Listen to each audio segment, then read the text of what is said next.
they're wrong. As of a few days ago, we had received over 2 million individual end user pre-bookings, one individual at a time, 2 million of them.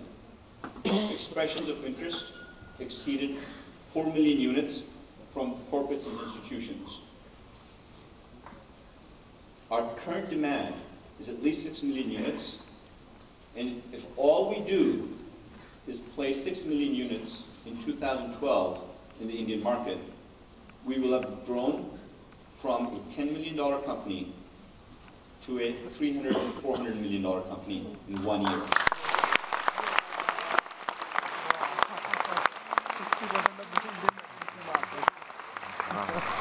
That is not only powerful because it is 20 times what analysts thought was the market. It's powerful because it's 50% of what the total PC market in India is.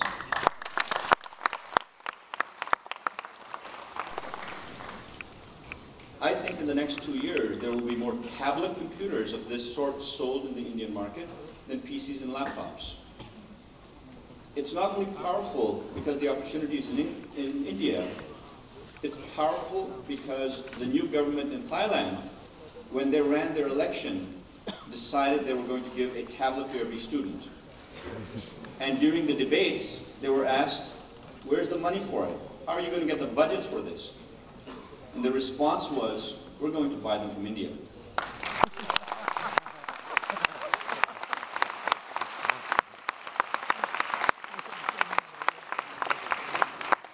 I'm no different than any of you. Didn't start with a very rich father. Started an entrepreneurial journey, and God blessed us with success and learnings from failures. But I didn't expect that the President of Sri Lanka would send an invitation for us to come and visit and explain how we could do this for his country. That the Minister of Education in Egypt, in Turkey, the Prime Minister of Trinidad and Tobago, the President of Honduras, Panama City, Bolivia, and a variety of other countries would want to implement projects of this nature.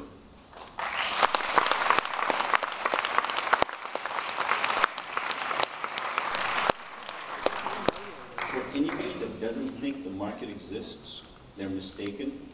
The revolution has started, and it's going to grow so big, so fast, that if you blink, you're going to miss it.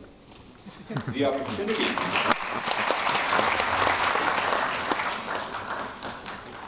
is significant. And if you're thinking from an entrepreneurial perspective, think of what are the implications millions and millions of people have in computing devices.